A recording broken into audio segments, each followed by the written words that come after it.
Hello, everybody, and welcome back to Heroic Efforts. I am, as always, Mr. Andy Foreman, and I am sitting here with Mr. Martin Fisher. Have you ever wanted to draw a comic book panel that's just like a caricature of your penis? Let's do that. Come on, guys.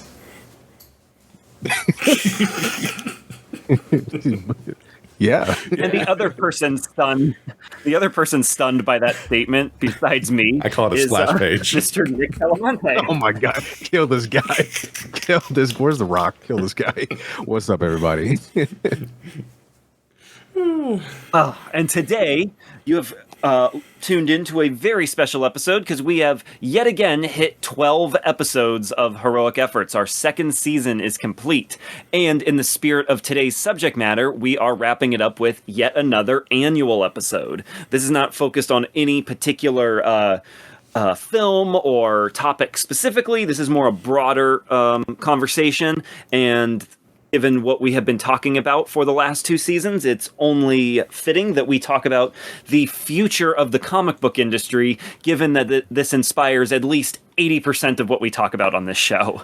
So we have quite a bit to dive into today, but I think it is important to go through briefly the highs and lows of the comic book industry as a whole, leading up to where we are in this post-COVID world. The only place really to start is at the Golden Age, and as everybody knows, comic book superheroes blew up in popularity during World War II. They were very often used as propaganda pieces. Captain America literally punched Hitler in the jaw on his first cover, and that was the first real boom of comic books. Mm-hmm. Was when that really started to grow as a medium. And I think it's important to note that because it grew in a period of particular political turmoil. We could say, I think it's safe to say that World War II was a tumultuous time in world history. A lot of horrible things happened in World War II, but I will say, I'm superheroes. So maybe it was all worth it at the end of the day. No, I'm kidding. Oh my God. All the suffering of World War II led to us being able to see all the Avengers come out of portals in 2019. So this is oh my God, that's the most like Marvel soy guy, like the guy that cries like to Marvel trailers. Mm-hmm. That's the statement he would make before he's rightfully executed. So he's up against the wall, and his last words are that it was worth it. It gave us Avengers. I love you 3000. Just gets fucking lit up by the firing line. Love it. Love it. God. But yeah, the Golden Age is vital to superheroes. I feel like superhero comics work best, and I know people might disagree with this, they work their best when they're in response to something that is going on in the world. Whether it's, of course we could talk about, specific superhero groups down the line, X-Men, but especially in the Golden Age, it's so vital that during that period we got Batman, Superman, Wonder Woman, fucking Captain America is a huge one. And then we got even like the smaller ones are like the ones that fell off, like Namor or the original Human Torch, where it's like we're starting to see the beginnings of these of what the superhero is and what they can be, the ideals that we can strive for, and these are, picture books essentially made for children at the time. But the great thing about them was that they gave people something to look up to, not just, the constant fear of like, hey, one day the Nazis might come, they might be able to reach our shores, or, they're already fucking up Europe, one day they might reach America. But at least in this world, we have protectors. We have, in this fictionalized world, we have those standing examples of what it means to be a human. So it's vital to that. It was a great period specifically for creativity. And I think that is an interesting thing of just like responding to tragedy. And in the wake of tragedy, I think people are always at their most lucid and creative. Well, it's important to note, too, that superheroes are like any other genre where they work best as a metaphor. Yes. And it doesn't always have to be the most on-the-nose metaphor. Like, obviously, the Civil War comic book storyline is about the Patriot Act. Yeah. It doesn't have to be that on the nose. And my favorite examples of this in particular are, since we're staying in the Golden Age, Superman and Batman. Mm-hmm. Superman was created literally by two Jewish teenagers in Cleveland, Ohio, right as Hitler is taking over Europe. And even Jerry Siegel has said, like, I thought the world. This is his quote too. He says, "I thought the world desperately needed a crusader, if not a fictional one, or if only a fictional one." So you have Superman born out of a time where science is finally starting to be understood by the general public. Space is something that we're finally actually looking at as a viable place to get to and a viable place to learn from, as opposed to some sort of vague celestial, The thing up there. place. Yeah. So, and then also you have just terrible, terrible, terrible things happening in the world where a lot of people felt powerless, and I think that's a huge, huge, huge foundation to superheroes. And then on the other side of that, you have Batman, right? And so he's born out of immediately after Prohibition and after relatively after the Industrial Revolution, right? So not only have urban environments grown, actually been built within America now, but also the rise of organized crime post-Prohibition, right? So now, instead of bandits in the Old West, which was only less than 50 years ago at this time, people now have to worry about muggers and pickpockets. I mean, it is the Great Depression. People have never been more desperate. People are waiting in soup lines.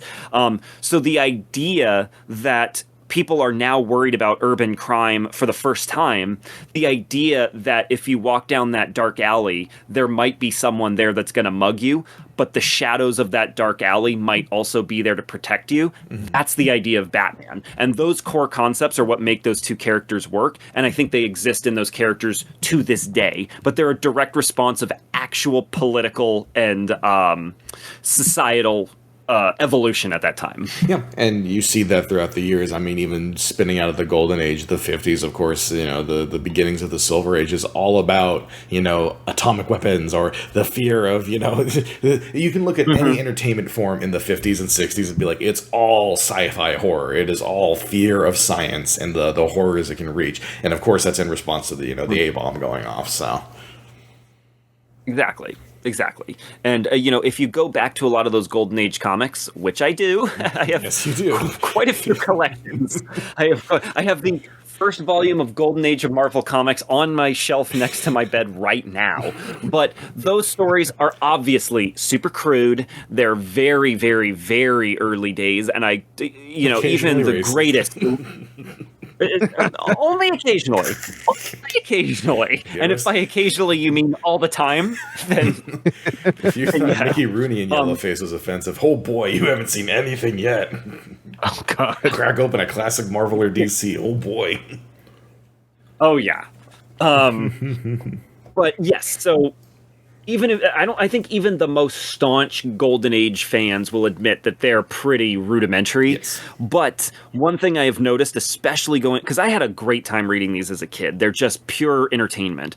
But as an adult going back to them, they still really work. And I think that's because these aren't meant to be, and this is not an insult to the medium at all, this is meant to show how it's grown, but they aren't meant to be high literature. They're meant to be things that either children have rolled up in their back pockets, or soldiers serving overseas can keep in their supply bags. Like, those are the two main audiences of comics at this time, are children and soldiers.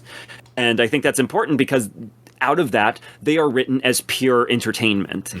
And there's something very, very pure about that I think still has value today. Yeah, for sure. Well, it is the appeal of like, oh, you can't fix every problem by punching this dude. It is the appeal of like, oh, all it takes to stop World War II is to throw a dude in an American flag at Hitler to punch him in the face, and that's all it takes. It is breaking down these things that are so complicated, and there is no. Okay, maybe World War II has a direct answer: just shoot him in the head, basically. But these issues that are complicated, that have levels to them, and it's just like it's appealing to kids and to adults fighting in a war to see that, like, it's nice to be like, oh yeah, if I can just punch this fucking guy in the head, we're all fucking good then, and it's satisfying dying to see that. And I mean, that's been a big thing in comic books for forever. And I mean, we've seen that in comic book movies endless times, you know, where it's like, how do we fix the problem? Kill the bad guy.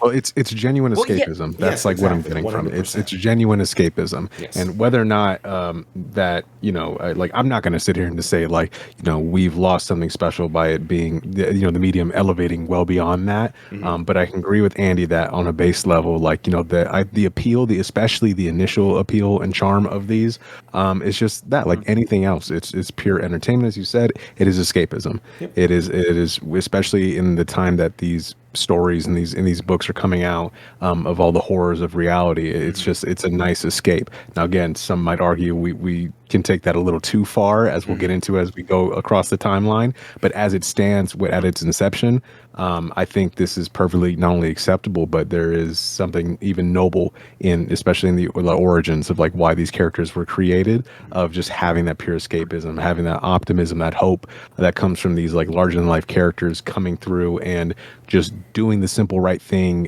in a time, especially when life was just so fucking miserable. You know what I mean? Yeah. Yeah, and if you look at the culture of America at that time, I think it's safe to say that a lot of mediums of entertainment were evolving very rapidly at the same time. Because comics were born roughly around the same time as feature-length cinema was. You know, certainly when the talkies became prominent, at least. And so you have film evolving very rapidly. You have comics evolving very rapidly. Radio is about to become the television of the day. And I have no knowledge of America's educational history whatsoever, so I am talking out of my ass on this. But I will say, I'm betting that more people are literate in America in the 1940s than there has ever been in its history prior. Because, you know, you just have all these laws passed. You know, Upton Sinclair has just published The Jungle. Kids are no longer working in, you know, factories and coal mines and stuff like that. Like, there's an actual birth of a real educational system that kids are forced to go to. And so I would bet that just because of the rise in formal education and literacy and the emphasis on that also leads to the increase in sophistication in art in general. Because it, you know, it's no longer that's all I really have to say. I don't know anything about that particular history, but I'll bet people are getting more literate than ever around this time. Absolutely. I think that's undeniable. Up to that point, the education system wasn't exactly, you know, thriving. It wasn't an enforced thing up to that point. So, you know, it is a huge thing. But having said that, after you leave the golden age and then you roll on into the silver age, people's unwillingness to interact with art and their unwillingness to read the fucking material leads to some of the worst things, one of the worst things to ever happen to comic books ever in history, and that is good old seduction of the innocent from that dead piece of shit doctor who I hope is rotting in hell. Once we roll into the 50s, we have to talk about one of the best things that's ever happened to comics and one of the worst things. And one of the best things is the rise of EC Comics, which is superheroes cratered in the 50s and the late 40s. And that's because, you know, it's primarily, people look at it as because all these GIs that are coming back and getting homes and starting families, and the suburban explosion that's, you know, the suburbs were a thing for the first time post World War II. GIs are coming back and starting families, and a lot of them associated superhero comics with the war experience that I'm sure most of them would rather forget. And so comics didn't go away, but it became much more science fiction, westerns, romances, and predominantly horror. And that was, if you look at any picture of newsstands from that time, they are choked with horror comics. And the best ones of the time undoubtedly are EC Comics, which directly led to Seduction of the Innocent, which almost cratered comics entirely. Because again, like you said, that piece of shit doctor seemed to imply that entertainment was causing a rise in juvenile delinquency. It's different from the argument nowadays where it is, oh, video games cause violence, and I'm like, oh, that's a very layered issue. I don't want to say there's a direct correlation, or there isn't one. I don't want to say. I don't know enough of the details on that. There's a lot of hokum in my opinion, but there's a lot of subtlety to it. There's a lot of other aspects of it. When it came to this, it was specifically saying that it wasn't a child's upbringing, it wasn't a child's family life, it wasn't a child's social gathering around them. It's specifically because they were reading comic books that they were committing crimes. Wow. That it glorified being ruffians and vandals. And that was the problem with America, not beating your child or anything like that, or being racist. One of the main differences to me is like, and again, I don't necessarily endorse the idea that video games create violence. I'm far more on the Quentin Tarantino side of separating art from reality. Because it's fun, yeah, because it's so much fun, Jan. Get it. But if you're going to make the argument, there is at least the point for video games that you are putting kids in the role of using weapons that exist in real life to kill their fellow man in a very realistic way. Whereas with comic books, no kid is pretending to be a ghoul coming out of the grave, or a vampire, or a werewolf. Yeah, it's the correlation of like, I read this comic book about, I read this Tales from the Crypt comic, and in it a vampire kills a woman, and because of that, I'm gonna go mug this store. Those things are totally related. Well, just to kind of cut in real quick and to put it to bed, for the Tipper Gore argument about like video games, it's the same thing that is with any art medium. There's actual scientific evidence on this. There is no causation. What little connective tissue I should say between the two of them is that if you consume violent media of any medium and you are already predisposed to violence, then that can have a slight influence on you because, makes sense. You consume and only like look at fucking violent material in any form. And you're already an unwell person, probably not the best for you. But for 99% of the population that's not off balance like that, it doesn't matter whether it's comic books, whether it's movies, whether it's video games. Media does not have a causative effect on people's behavior like that. It is not the media that does that to you. It is the fact that this person already has pre-existing conditions or issues that need to be looked into that aren't being helped, that then spiral because they are doing all this. It's not... Just because a kid read Stephen King's Rage does not mean that is the sole reason that he ended up shooting a school.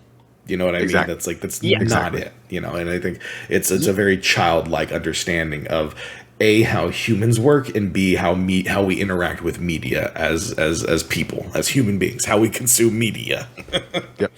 Yes, I mean, Scream put it so succinctly and put it best in that movies don't create psychos, movies make psychos more creative. Exactly. That's it. That's the argument over.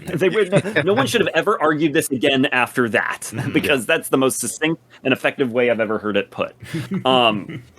But yes, so comic books crater, and this leads to the creation of the Comics Code Authority, which essentially neuters this medium for at least 20 to 30 years, unfortunately. Because you think about how many talented artists were working at this time, particularly in EC, right? But, I wish we could have had a full decade of Jack Davis and Jack Kamen and Johnny Craig and Graham Ingalls stuff, but unfortunately it's cut off after 3 years. So the industry is basically neutered, and it is just mostly forgettable crap unless you're a big fan of 50s aesthetics, but that's pretty much all that has to offer. See Batman interact with a bunch of stupid aliens for 5 years straight. Yeah, exactly. Or wear a zebra suit. It's imagine every weird comic run you've read in the last 20 years where it's we took this character that's grounded or realistic or kind of gothic or Ghost Rider-ish, or it's demonic, we're gonna put him in space for a year and let's see what happens. It's that, but for 5 fucking years. Yes, horrible. It's pretty bad, but again, the atomic age is upon us. Yes. You can see that in horror of the time, because it's all aliens or mutated bugs that are going to bring about our destruction. Exactly. Giant claws. Can't forget those. But yes, until the atomic age brings about the Flash, yep, the revitalized Flash, the real which is the first. the real Silver Age of comics begins, where the Flash, given an equally ridiculous but more scientifically plausible origin, where it is no longer some mystic thing that they just write off in 2 seconds, but it's like, oh no, chemicals and lightning. It at least is trying. They're at least trying, to make it somewhat grounded. And then, of course, Green Lantern comes back. He's fighting aliens. Yep. Justice League leads directly to the Fantastic Four, which is, as realistic as comics had ever been written at that point. But the Silver Age is off and away, and comics would never be the same. Yes, the Silver Age is responsible for all of your favorite superheroes, let's be honest. Like, Marvel and DC-wise, like, a majority of, like, the most classic superheroes outside of, Batman, Superman, and Wonder Woman came from this period. All of Marvel's, like, huge stable characters, like Spider-Man, Iron Man, Captain America got revived in this period, I believe, because the comics line had been dead for a little bit, if I remember correctly. So all these heroes are either being introduced, or they're taking old heroes and reviving them in a certain way, like the Flash. And it is the period of time where, as a young kid reading comics, I never read a lot of DC Silver Age at the time because it was too hokey for me at the time. I'm just like, I can't. This is like, it's too kiddish and cartoonish to a degree that I'm just like, I even at 12, I'm like, I feel too old to be reading this.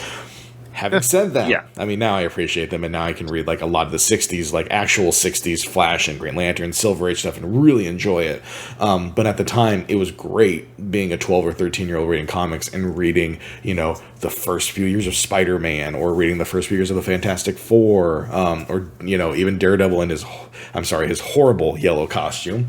It was cool to see, and the way Marvel Comics thrived in the 60s is because they didn't treat the medium like, oh, we're writing to children. It's a way of like, oh, we're writing like dramas, we're writing like these soap operas. So as such, we should play on, these characters are real people. They have some kind of emotion to them. They're not stoic.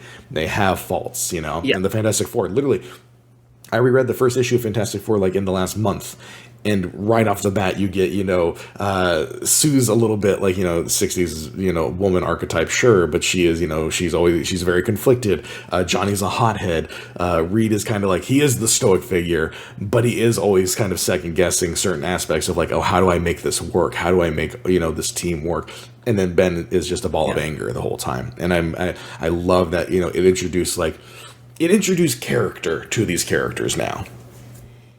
Yes, and the thing about it is, look at the Silver Age DC, and I love Silver Age DC now, and I loved it when I was a kid, but yes, once you get it to be about 10, 11, 12, you do kind of stray away from that Silver Age DC because it was sort of stuck in amber for a while. Yeah. But if you look at Superman's conflicts, like emotional conflicts of the time, it's, oh my God, is Lois going to find out I'm Superman? Oh my God, am I going to get to the cake store to get a cake for Perry White in time before we throw him a surprise birthday party? Like, that's literally what it is. Yeah. That's the most, it's the goofiest shit you've ever read.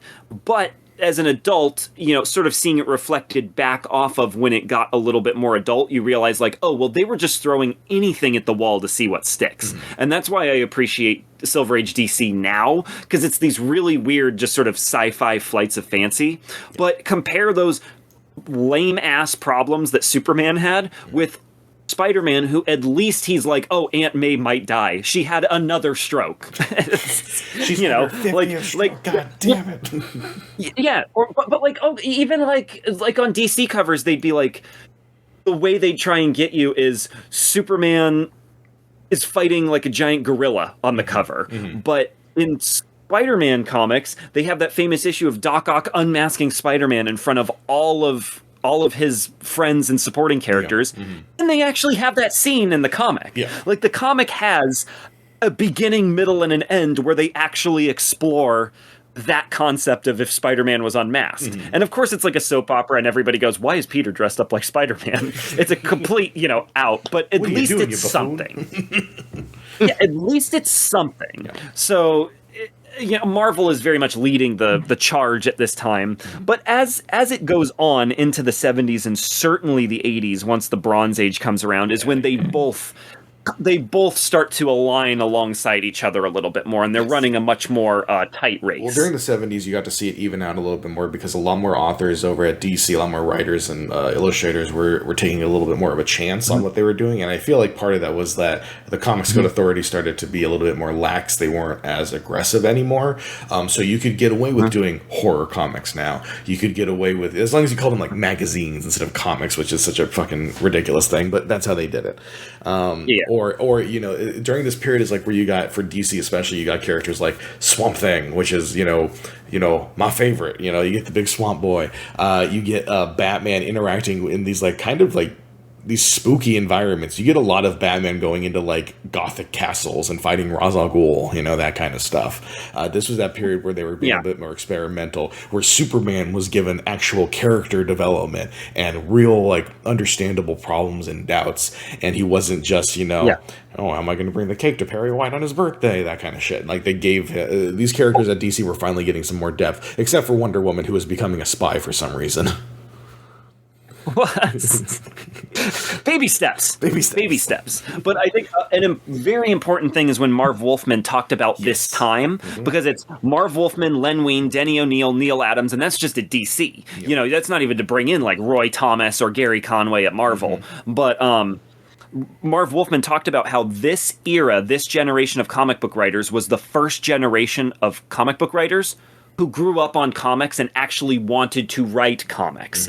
All the writers previous were sort of like failed fiction writers, and that's not to put them down, but all of them, you hear Stan Lee talk about it at the time previous, where it's, you know, he wouldn't tell people at parties that he wrote comics because it was looked down upon, and even he was like, oh, I think I might quit and go try to write novels or something.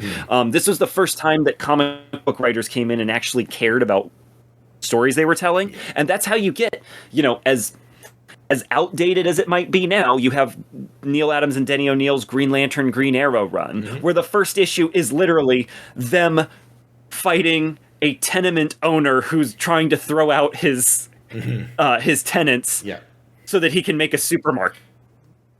It's fighting the housing crisis. You know? Absolutely. It's fighting the housing. That's also a great run too, because it's got, you know, like Speedy doing drugs and whatnot, which is great. Speedy doing speed? Crazy. Speedy doing speed. Literally, it's like the comic cover is so great because he's like, it's Green Arrow opening the door and he's like, oh no, my ward, he's a junkie. And it's got Speedy like about to like put in the fucking needles, like, oh my God. It's great. So it's the 70s is where DC finally got its edge back, and Marvel was still doing, you know, pretty good. I feel like they were a little stagnant at this period, where it was just kind of like, okay, the art's getting better, but the storytelling was still kind of like in that 60s-ish like soap opera style. They hadn't really grown into the sense of like doing darker material until they get to the 80s, and then everybody's like, okay, let's get a little bit more adult with this shit. Now everyone's got problems. Right.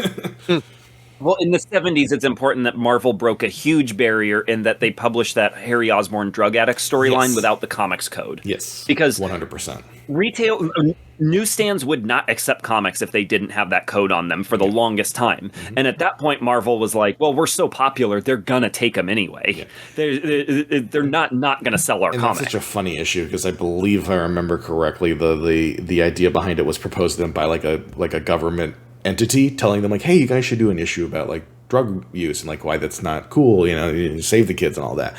And then like, okay, yeah, we'll do that. And then the Comics Code Authority goes like, oh, you can't do a story about drugs. And like, well, the government is literally telling us that we can go do a story about drugs, so fuck you, I guess. Yes. But it's part of that growing process of like, we're actually going to make things for slightly older audiences. And at this time, I would say comics are less written for 5 to 8 year olds, and they're written more for like 10 to 14-year-old, and which I can't forget is a big jump. I can't forget to bring up, this is also a period of time where you see more characters of different ethnicities than white become the leads. You get, you know, Shang-Chi, the master of Kung Fu. I'm not saying these are racially sensitive, but they're trying. Baby steps. Again, you know, you get Black Panther, you get Black Lightning, you get Luke Cage, you know, these very like 70s concepts that are so awesome. And I say this because I'm wearing my Blackula shirt right now. Thank you, Gutter Garbs. But it's this period where they're seeing what's going on in film also and being like, oh, we can replicate that, and that's how DC we get Jonah Hex. So, And Ghost Rider at Marvel. Yes, there's a lot of character. There's a lot of character. This is one of my favorite subgenres of comics, is from the 70s when they just blatantly ripped off stuff that was popular in movies. So like Jonah Hex is Clint Eastwood, right? Sergeant Rock is just basically like any tough guy archetype, right? Yeah. You have on either company, you have Black Lightning and you have Luke Cage, which is just them trying to rip off Shaft. Yeah, you know, sure. it's so obvious. You have Ghost Rider because Evel Knievel was popular at the time, and so on and so forth. One of my favorites, The Punisher, born out of a decade of rampant crime, where that is a huge issue within most big cities, particularly New York, where the Marvel comics are set. But he's coming out of a decade where people's biggest like wish fulfillment fantasies, and I'm not saying this is right or that it's even correct, but I'm just broadly saying, like, we've already made this argument in the last 2 episodes where we talked about Punisher. It's okay. Oh, that's true. Yes. So we'll skip. But yes, Taxi Driver, Death Wish, and Dirty Harry all give us the Punisher. So you have a bunch of stuff that's at least trying to rip off things that are made for adults. Right. And that's when you come into the 80s where you get material that is just straight original and meant for adults. I mean, obviously, of course, Dark Knight Returns kind of changed the medium for sure. And of course, Watchmen is... Need I say more with Watchmen? That changed so much about the entire industry. Yeah, then you have like lots of proto versions of that too, where Alan Moore's Miracle Man, where they take literally the stupidest, goofiest character that nobody gave a crap about and turn it into this like great emotional epic, and that's and it's showing they're starting to take goofy concepts and take them seriously, because everyone likes to pretend like Watchmen is born of the most mature inspiration, but no, it's literally rip off Charlton characters, and Charlton characters stink. Or at least at the time, Charlton characters sucked. I don't think there's anybody whose favorite character is Peter Cannon Thunderbolt. I don't think there's anybody.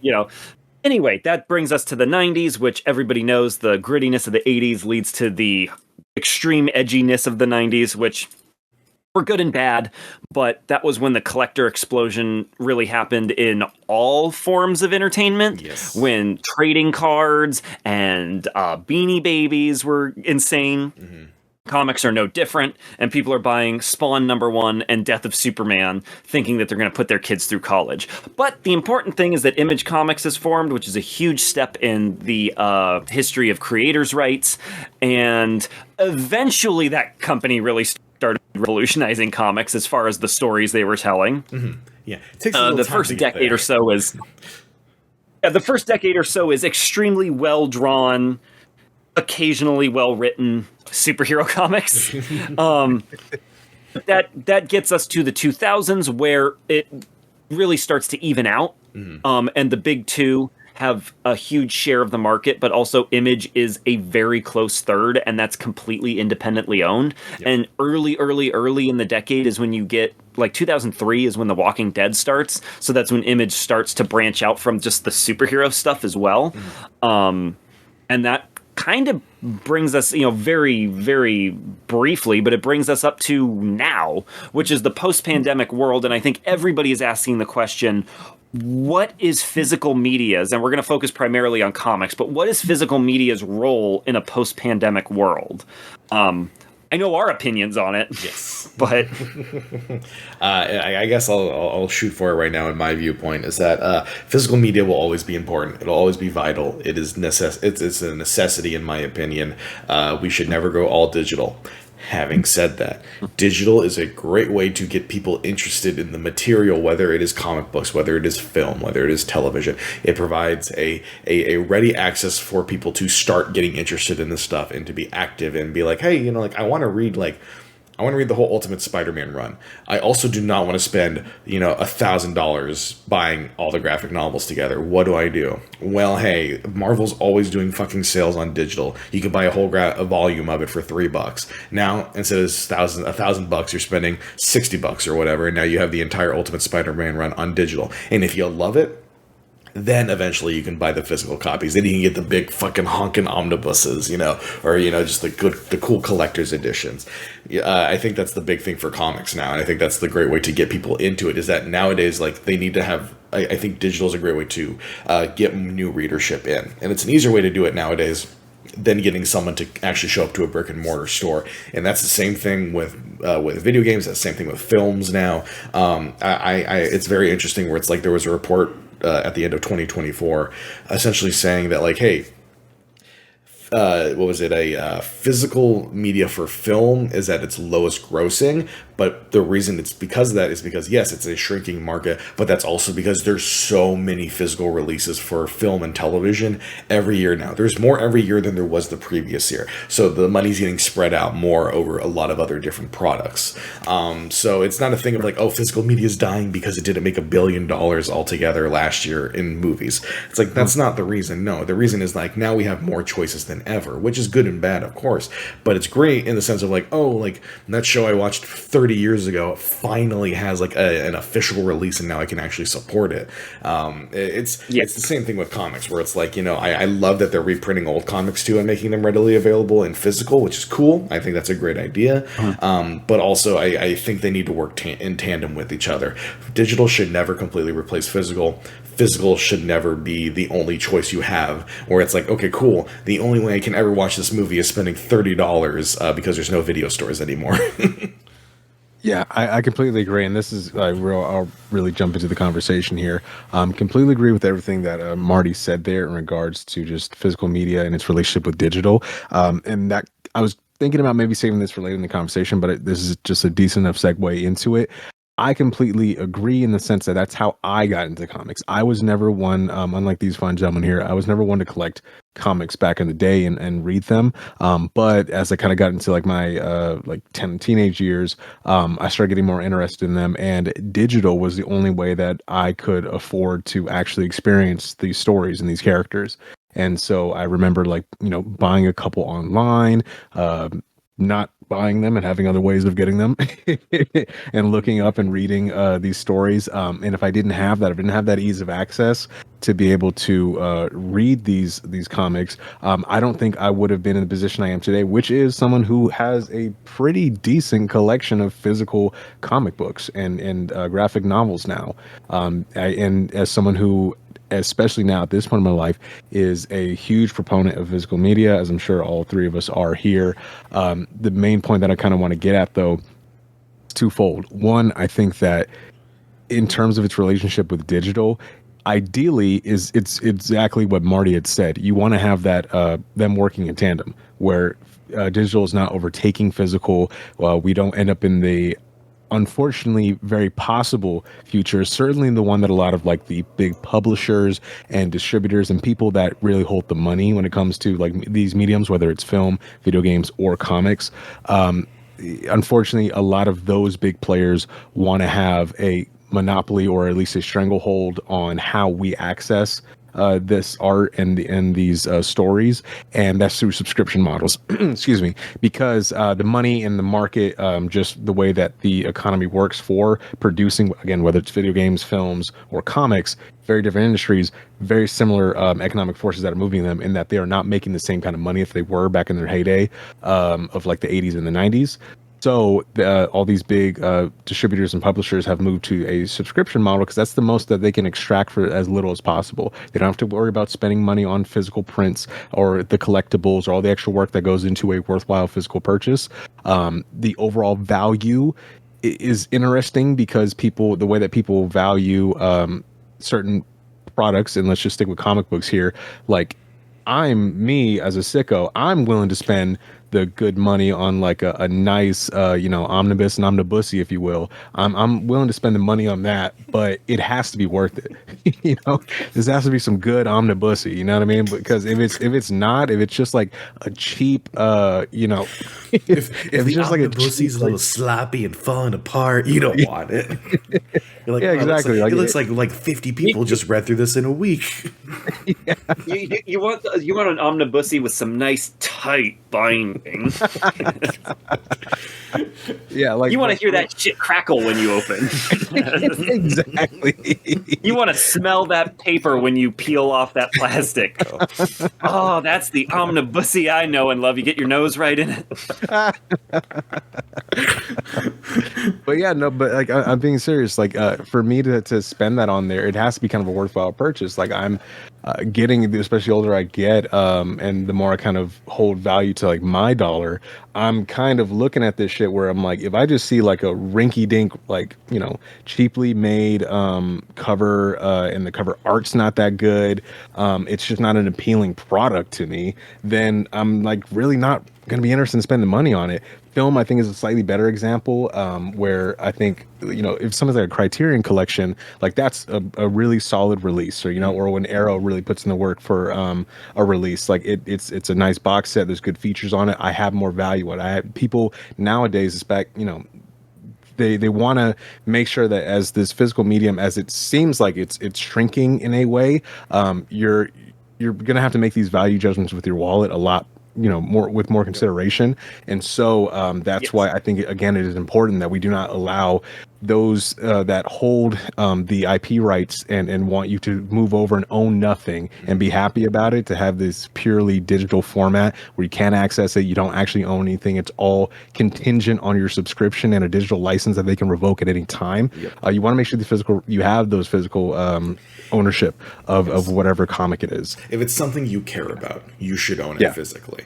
I can't tell you how many times I remember seeing like a fucking viral Twitter post or something like that, where it's like, oh, so-and-so is being removed from Netflix, and everyone's going like, what? No, this can't be. How am I going to watch it? This is like my favorite movie. It's like, you can buy the fucking movie if it's your favorite movie or something like that. You know, if you can just go buy it, get a physical one. You can still do that. Go do it now. You know, if you really like this Telling me shit. you can't get Jaws on Bluray, Right. so that you don't have to worry about if Max is going to have it or not. Right, Like, exactly. Come If it's on. something you care about, if it's something, again, I guess that's like just the changing viewpoint of like, you know, back in the day when you would go to somebody's house, you'd always see the DVD rack. Everybody had a DVD rack, even if it was like, you know, a set of like 20 movies that everybody big old fucking rack.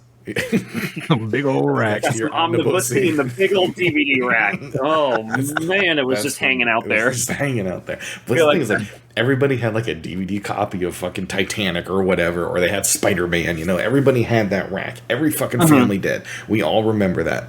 That's not the case anymore. It's all on streaming now. They don't buy the racks anymore. That's why the general consumer has now moved completely to streaming. It's unfortunate, but it is how it is. But because of that now, physical media is making more of an effort with their releases. It's no longer, you are not anymore, you are not getting just fucking like, we put the movie on the disc, and there you go. And subtitles are a special feature they'll put on the back of the case. Exactly. Yeah, And that's kind of, if you're lucky, you might get a trailer. Right, if you're lucky. Yeah, exactly. They've had to make strides for it, and I think that's the good thing that's come about this, is that physical media has to try now. The collector's market is actually pushing it. Like, yeah, like fucking I was losing my shit this week because I'm watching the Leprechaun movies, you know, rewatching them, you know, after quite a few years of not seeing them again, having a blast, and I'm like, the fucking like rinky dink $15 complete collection, which is just Leprechaun 1 through 6, and then the horrible reboot from 2014. Leprechaun Returns is great, by the way. Y'all should go check it out. That's not in the collection. Go watch it. It's great. Steve Kostansky. I love his movies. Anyway, what was so cool about that is a $15 collection of the films. You know what it had? It had like at least a 20-minute making of documentary for every single film. So there is at least there's almost a 2.5 hour documentary movie about the Leprechaun films packaged all together with them.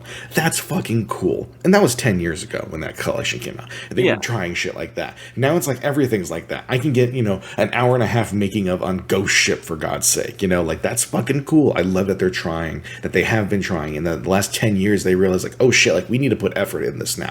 And even the studios that aren't willing to, now they're getting the bright idea of like, okay, well, our more interested or popular movies, we should probably start like licensing those out to these collector labels like Criterion doing a fucking Wall-E release or whatever. And it's like, yeah, if they're not interested in the home video market, license that out to the home video developers that actually want to put the effort in and make great releases. I have a 4K Criterion release of the fucking Netflix Pinocchio because it's Guillermo del Toro.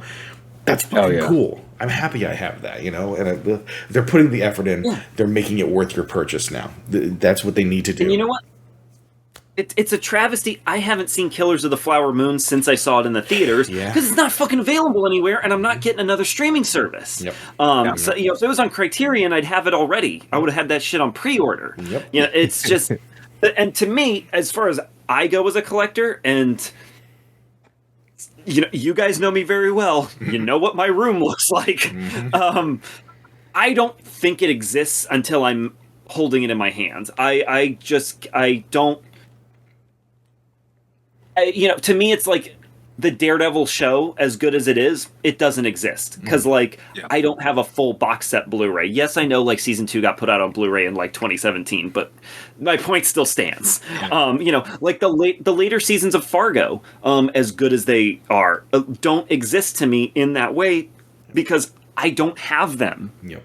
I don't have them. And so, if for some reason, Disney, which now owns Hulu, decides we don't need Fargo on there anymore. Oh, okay, so one of the best shows of the last 15 years, and I can only watch the first 3 seasons because that's all that got put out on DVD. Friggin' only and yes, because we are who we are, we could obviously find this stuff in half an hour if we wanted to. Yeah, exactly. Yar. Yeah. Motherfucker. No, but yes, it doesn't exist until it's on physical media or in a book, as far as I'm concerned. And I completely agree with that. I think that's a great point, and that's exactly what I was getting at.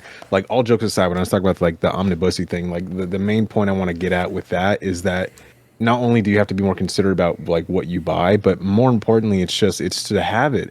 I have a real fear, and comics I don't have to worry as much about, but in physical media, for expanding that to a more broader discussion, that is something to worry about. Yes, I don't think it's going away, as Marty had pointed out, but it is shrinking and it's becoming more niche, which on one hand is cool because a lot of the distributors are at least those releases are putting in way more effort. You're not getting as much or as often a rinky-dink, just like Marty said, the movie on the disc and that's about it. And when you do get those, they're rightfully criticized, being this is not enough.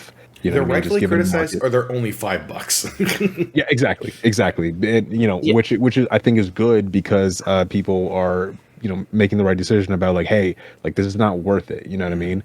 But I think when it comes to that niche, the more niche formation that physical media is taking on, I think Andy is right in that. At least certainly I agree with him and feel this way, where it really isn't that real. It's all this digital only stuff, and I say this as someone who owns quote unquote owns a bunch of digital movies and games as well, in addition to all the physical ones. But the older I get, the more I find myself wanting to have it in my hands. If it ain't in my hands, it ain't real. I love that Andy put it like that, because that's what it feels like a lot of times. And instead of being at the mercy of these IP holders and rights holders to say, hey, this classic film, guess what? The shit is not only not on the streaming service anymore, but because of some legal fuckery, because we're trying to nickel and dime with a couple of the parties involved in the creation of that piece of art. Now nobody gets it. Now whoever has the lion's share of the ownership, they get to just lock that shit away. And until we figure out some way to extract more money and squeeze out of this,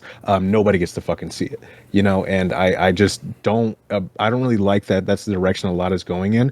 Again, comics are relatively safe. You guys can speak more to the kind of business side of it, having personally, knowing and being friends with actual comic shop owners. But as far as the broader discussion of physical media, I appreciate when we have these more refined releases. I am a little bit thankful when people are rightfully still up in arms, like I am, when, especially in the gaming market, you'll see this a lot, where they'll announce a release and it has all these physical items, but the one fucking thing that package doesn't include is the goddamn game itself. $250 for the collector's edition of this video game, which has this cool statue, these digital costumes or whatever, and you get a book with it and all this cool shit. But also, it doesn't have a physical copy of the game. That's just a download. Sorry.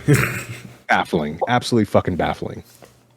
I think the proliferation of the content mentality has really affected a lot of art, only because it makes it so disposable that people can go, oh, well, I might not be able to see that movie ever again. It's deleted forever, but there's a million other movies to watch. Now, that's always been true, obviously, but it is really bad when it's on streaming, because at least in the pre-streaming age, if you really wanted to see something, you could track down a physical copy of it, even if it was a little bit pricey. For example, like last night, I had some time on my hands, and I watched Intruder. Pulled out that full moon stack, and I watched Intruder for the first time. Had a blast. Had a absolute blast. But you know what? I'm willing to bet there's less than, 2,000 people on this entire planet that are that concerned with the movie Intruder. And it's great. It's a great movie. But there's just not enough people there that if it was a streaming only movie and went away, that there would be any movement towards getting it back at all. At least on physical media, it can find its audience. And it's so much. I picked up Intruder because of two things. One, because I was looking over the full moon booth at Monsterpalooza and I was spending way too much money. But two, because I heard an interview with Quentin Tarantino where he said it's like a Coen Brothers directed slasher movie. I'm like, sold. When I see the DVD, I'll pick it up. If it had just been on streaming, I probably would have forgotten it. Yeah, no, that's true. It's films like that, and I think here's the thing. I like that you bring up that these have always been viewed as air quotes content, and I know that for a fact just because I've been reading. I finished a Roger Corman book that I've been reading, his autobiography. I made 100 movies and only lost a dime, something like that. Or how I made 100 movies and never lost a dime, something along those lines. Anyway, there's quotes from various people that worked with him in the industry throughout it. So, one of the last quotes in the book is from Jonathan Demme, who's the director of Silence of the Lambs. And he literally identifies, Roger makes a lot of content, but, it's important, it's valuable to the industry, that kind of thing. So movies have always been, books, video games, they've always been identified as content. That's just how, that's corporate speak. That is how studios talk. There's hey, we have to get content out there. And what makes it real is that you have the physical film print, or you have the DVD copy in your hand, or you have the book in your hand. That's what makes it real. When streaming services use it, they literally mean, in the most pessimistic way, digital content to fill the void, to keep subscribers going. Yes. It is not, we're taking extreme care with this artistic piece, and here it is, the content is available, we put the effort into it. It's, okay, we need something to fill the void for this release schedule. Now, as huge fans of Lloyd Kaufman and Roger Corman and Charles Band, we're not going to try to pretend ever that all the stuff they were making, they were doing because they had a deep artistic passion to make it. They like making movies. They're as much very good businessmen as they are artists. And there's many things that have come out of AIP or Full Moon or Troma that are great works of art. But there's a lot of other stuff that you can look at that's wow, they just needed to pay the taxes this week. Sure. But the thing is they were released on video, or they were released on DVD. And so the consumer was a little bit more shrewd about it, because I'm renting 3 DVDs for the entire weekend. They better be good, or they better be entertaining, Whereas if it's streaming, they just click on it, and if it's some piece of crap, gray sludge looking thing, they just click off after 5 minutes. Or they're on their phone for the whole fucking thing. There's no interest in this stuff at all. At least with the physical media, there's something subconscious where it is tangible and you feel. I bought this. I own this. I'm going to take the time to put the disc in my player. This better be fucking good. If it's not, I'm going to be pissed. But also, it's a thing of now this is going to be on my shelf. Now this is I'm going to have a physical reminder that this thing exists. You don't get that with streaming. You don't get that with digital comics. As someone who has mostly digital comics, I hate that if I don't open my e-reader for a week, I'm gonna forget that I have over 1,000 fucking graphic novels to read. I'm not gonna think of that though, because I don't physically see it all the time. I'm glad you brought us back to comics as well, because I think the scary thing about that industry is they're owned by much bigger media conglomerates, and comics are never, ever, ever going to go away. I mean, you can't get rid of a medium, Yeah. but it may become more like vinyl, where it's only for the collectors. But the scary thing about that is it would whittle it way down. And the thing is all, in a world where they are just taking a Batgirl movie and they're like, take it for a tax write-off. We don't need to release it. And no one can ever see it. Yep. Yeah, exactly. They could give the corporate overlords could care less about the medium or the art within it.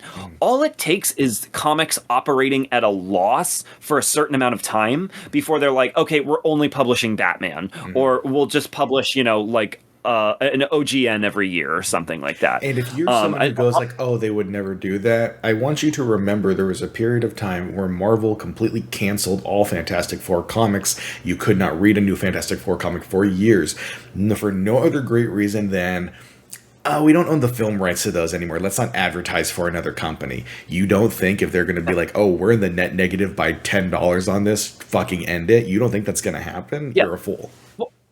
And I'm more optimistic than ever, because there's some really good stuff coming out right now. And I think what's great is I think the comic companies at least are learning, because the two biggest things going right now, at least from the big two, are the Absolute and Ultimate universes. Yep. And those max have 6 titles.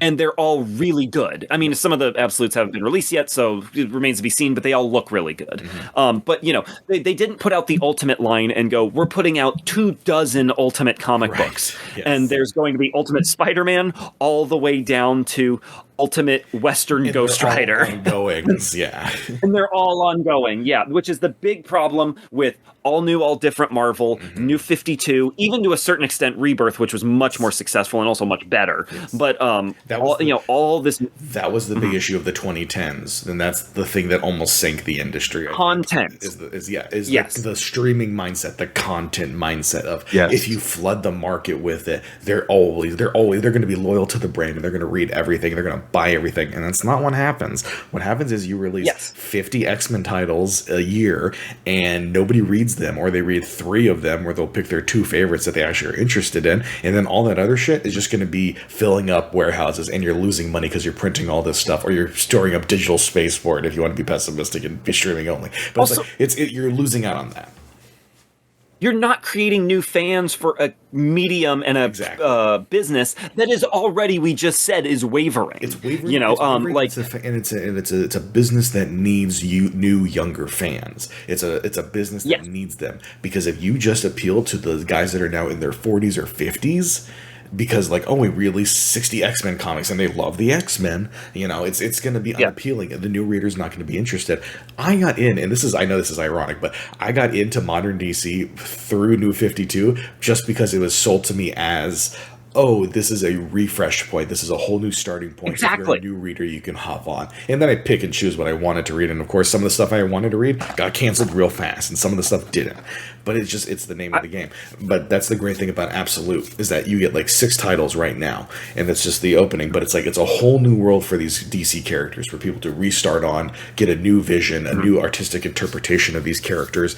And hey, maybe if they're super successful, and they have been so far, is hey, maybe they'll do an Absolute question that's a 6-issue miniseries or something like that. And that's a far more attractive business model to me than we're going to fill the market with glut and just stuff just to get people, we'll turn a profit just because we're flooding the industry. And obviously people are going to keep buying it, right? Obviously people are going to say subscribe to Netflix all the time, or Max, or Hulu, or Paramount Plus, or Peacock, or fucking Disney Plus.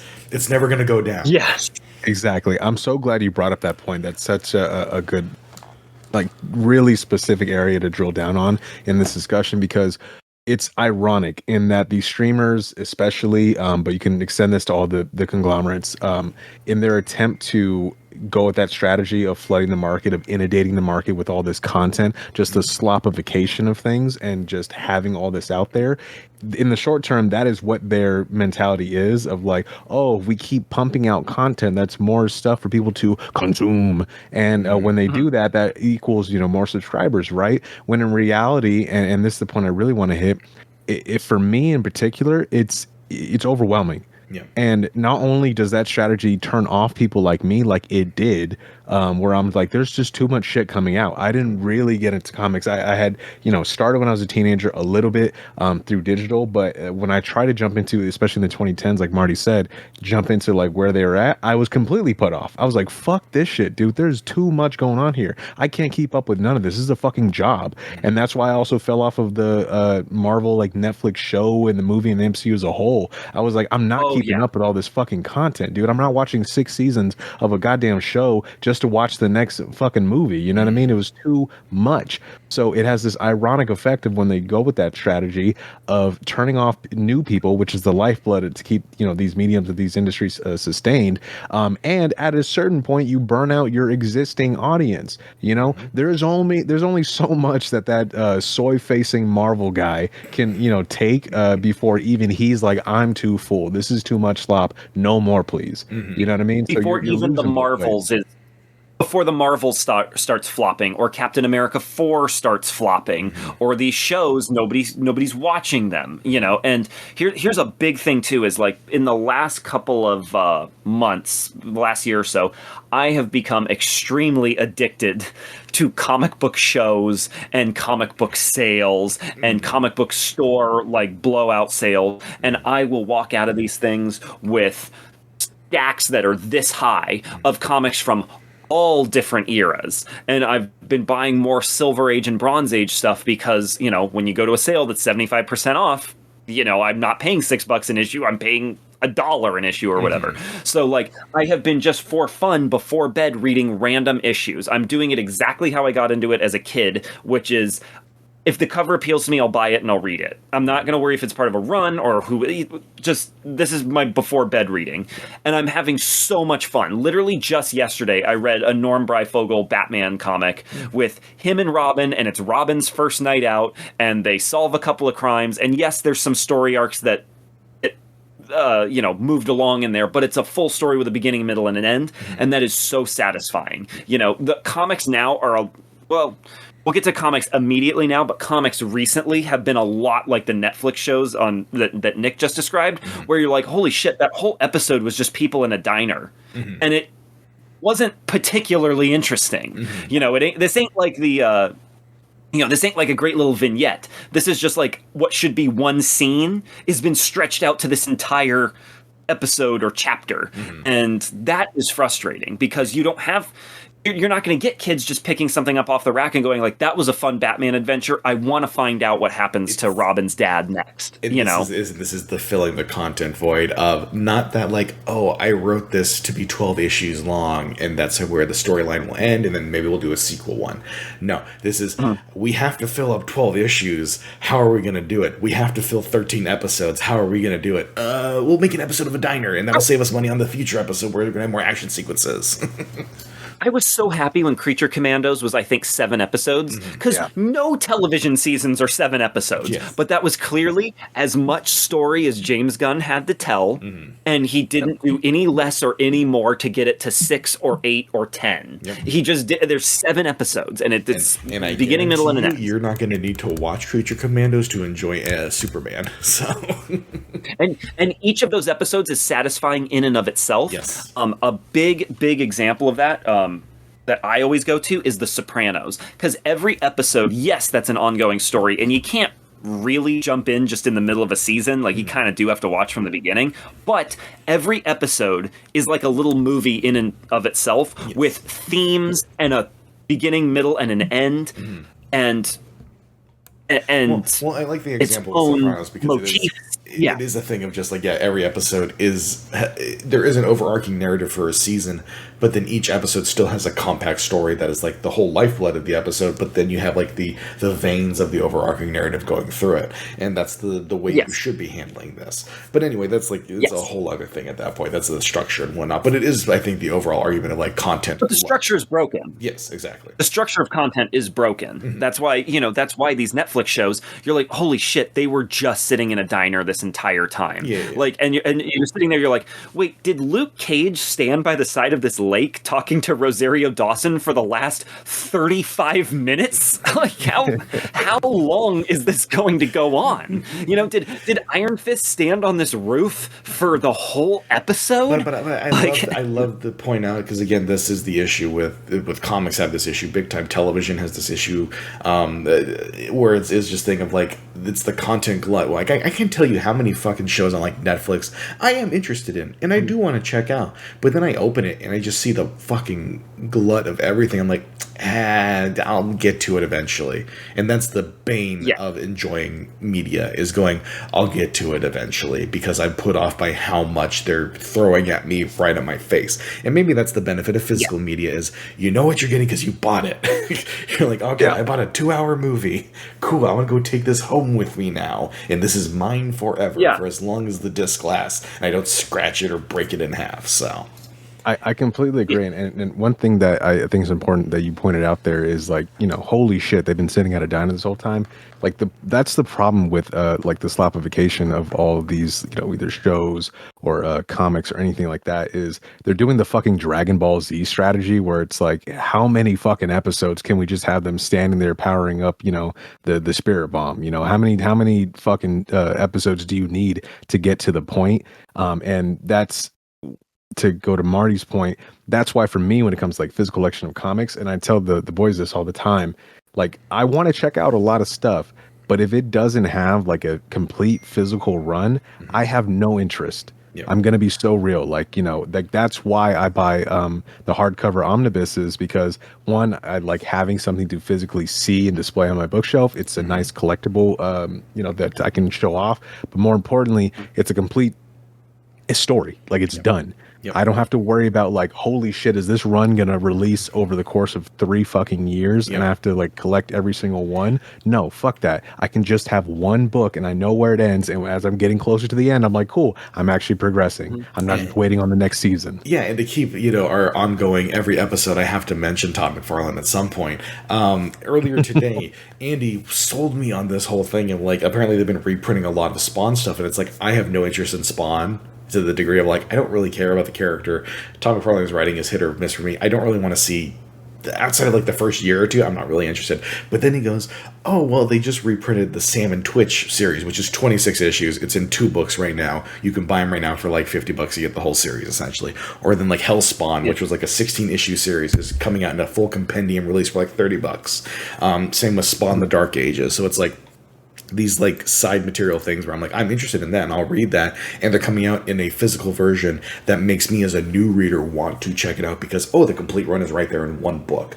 And that's that's the appeal, I think, for like Absolute Batman, where it's like, or Absolute Superman, where the Absolute run is like, there's probably going to be ongoing stories, but I love that they've started from the beginning. They only have a couple coming out, and it's for you to get interested in. And maybe as they go down the line and they release more, you'll be more into it. But they're kind of drip feeding you. And maybe I don't think they're going to do a glut. I hope they don't, because I hope they learned that lesson from the 2010s, where they're just like, they're not going to release 50 absolutes. So Scott Snyder literally said, he goes, we don't plan to do more than 6 or 7 absolute titles at any given time. He goes, because we wanted financially the fans to legitimately be able to get all of them. And he goes, and maybe we'll do 1 or 2 miniseries alongside those. But we're not going to be putting out 15 absolute books. And just, I'm so glad you brought up Absolute, because reading Absolute Batman, which I'll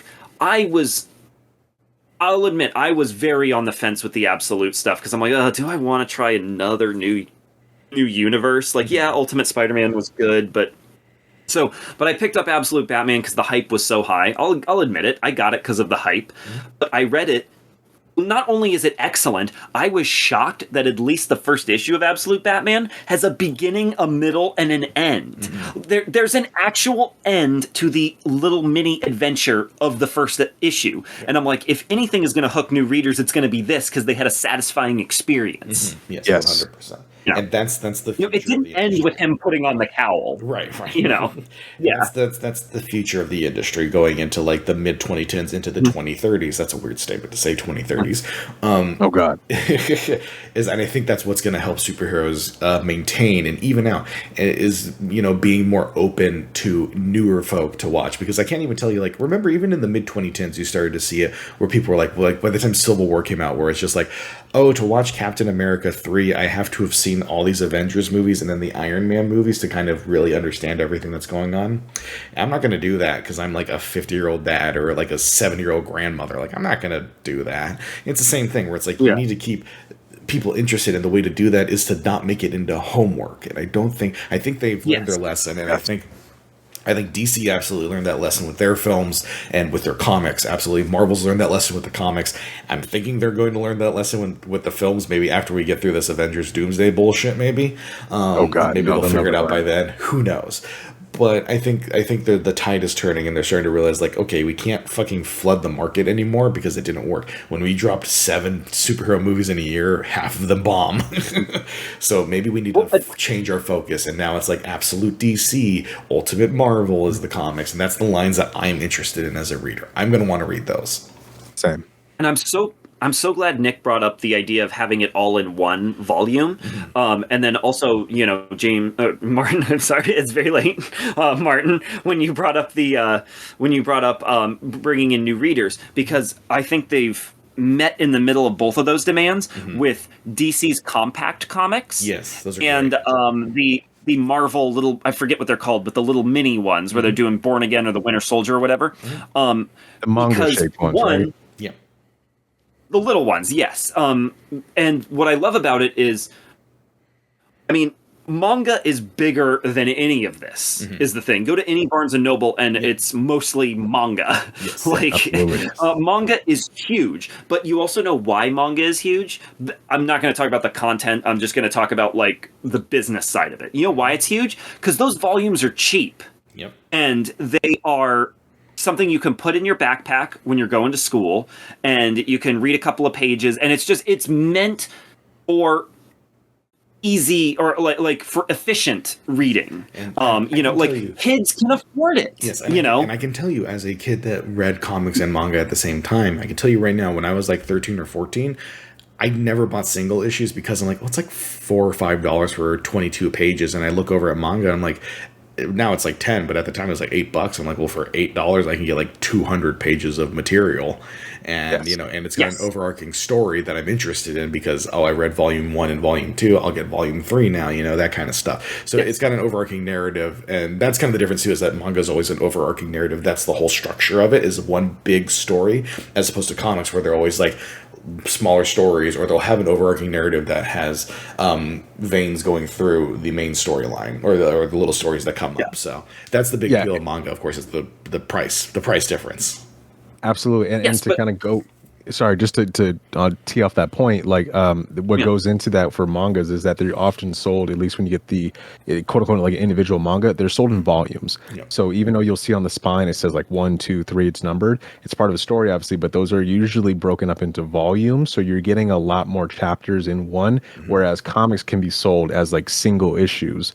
And then that leads to this whole kind of dynamic of like, well, you got to buy the issues that are coming out, and then wait a long time for all of them to be compiled into like one collection, whereas manga often, when they do come to market, they're sold into those volumes. And if to get people interested, they're sold in magazines like Shonen Jump, where that's where you'll have the individual chapters. And I think that's a smart strategy. And that's the benefit for graphic novels now, is that I think they've learned their lesson in the sense of like, okay, well, just putting volume 1, 2, and 3 is not really working for us. How do we go about that? Well, we'll put the volume number on it, but also like that set, the graphic novel size is going to change depending on how long the story is. So I've seen like where they'll have the entire storyline of like, oh, this one's 10 issues, so it's all compact here, or this is two 3-issue stories are the next thing, so like we'll put them together as like a collection. That's volume 3, volume 4, so on and so forth. So they're kind of learning in the sense of like they'll put the volume numbers on there, and they have been for a while now, since the 2010s at least. They've been putting the volume numbers on there, but also now is like they're more focused on like, okay, we're going to collect the entirety of this story arc in this volume specifically, not just like, okay, and then you're going to get 6 issues or 7 issues, and then okay, well, some of it's going to finish in the next one, so see you there. So they're learning, and I think the compact comics, like Andy brought up, are a fantastic new avenue for sure. Because every kid can afford $9.99. Yes. Yeah. Every kid can afford $9.99 if they're really interested in it. And this is not me railing against single issues. I've been buying single issues since 2010. Yep. Okay, so literally like 15 years now I've been buying single issues, and that's just new ones off the rack. I had tons of single issues before that. That was just when I started buying the new ones as they were coming out. They should not go away. The fun part is the collecting. The social part of it, of being in a comic shop and debating super nerdy topics with your friends that you make there, is invaluable. Some of my best friends I've ever made in this world I've met in a comic book store. That will never go away. But kids don't know that when they're just starting out. And I guarantee you, 8 and 9-year-olds are probably not going to be hanging out in a comic book store, and they're probably not going to be putting in the effort to follow the issues. If they do, great. It's there. It's not that hard. But what is even easier is them going to Barnes & Noble and looking, or even better yet, their local comic book shop, and seeing the stack of DC compact comics, and they go, I want to read some Superman. Here's a full Superman story for $9.99. Yep. To get ready for the movie. Yep. Hey, I want to read a kind of a more modern Batman story. What do I read? I'm not really. I'm a kid. I'm a 10-year-old. I'm not really into old people comics. So what do I read? Well, we have Batman Court of Owls, the entire storyline for $9.99 right here. Cool. Yes. I'm fucking sold. And it's so convenient that and it's so cheap that literally I've wanted to reread the Court of Owls for a while now, and I own those issues, but I'm like, I don't know if it's worth it to me, to dig them out of my closet. I'm like, maybe I'll just buy the $9.99 compact edition to reread it. Especially from that period, to dig out those issues and then read them in the correct order with the other interchanging crossover comics for that storyline. I'm like, I'll just read the compact collection that has all of them together. Yeah. Please. Exactly. And that's the state of comics, everybody. I'm tired. Yes. There's much more we could talk about, but as it stands, I think comic books are coming back. I think they have a very good future. A lot of this post-pandemic stuff is finally starting to come back, whether it's theaters, people starting to appreciate the theatrical experience again, as we were talking about physical media for films. And then as far as just a comic book fan who's, again, been buying single issues for the last 15 years, as far as quality goes and stuff that catches your eye, it's as good as it's been since the mid 2000s, when you had Jeff Johns and Bendis at their height. Yes. There's so much stuff that's actually interesting coming out right now. So I'm genuinely optimistic for the future of physical media and comics as a physical media. I agree 100%. I think both the big two and the indies are going to have a much better second half of the 2020s than the first half. And I think it's not just the pandemic that caused it. It was the what's the best way? The karma for all of the glut that happened in the 2010s. It's what was going to happen when you flood the market with all of this stuff that people aren't interested in, just because you think, oh, they'll be interested in it because it's got our label on it. Now they have to try. Yes. And I think that's bred a whole new level of creativity that they have been desperately needing for the last 15 years. So that's why comics were so good in the early 2000s, and that's how you got the original Ultimate Universe, and that's how you got Jeff Johns bringing characters back to their roots, and that's how you got, Ed Brubaker reinventing Captain America, because they were desperate after the entire industry crashed from all the crap they were doing in the mid 90s. Yep. So, we're right at that focal point. We repeat again. Yes, exactly. We'll be back at this in 2045. Absolutely. And we will also be back at this next time for more heroic efforts. Thank you so much, ladies and gentlemen, for joining us. We hope you enjoyed this discussion. As always, we go a little long here, but I like to think it was a pretty fruitful and interesting conversation. I know I sure as shit was learning a lot from these smart boys right here. So if you enjoyed that conversation, if you like what we do here, and if you want to keep up with what we do, please go ahead and hit that like and subscribe button. Go ahead and give us 5 stars on whatever podcast medium you're listening to this on, and be sure to tune in next time. And before then, if you want to keep up with when next time is going to be, you can always follow us at No More Talking Productions on Instagram and Twitter respectively, and you can also find us individually at @the_super guy on Twitter and Instagram, and at Only McFisherman on Instagram and Twitter, and at Nick Talamante and Monte Nicks at Twitter and Instagram respectively. Thank you so much again, folks. We hope you catch us next time for more heroic efforts. Until then, take care, everybody. Omnibussy. Omnibussy.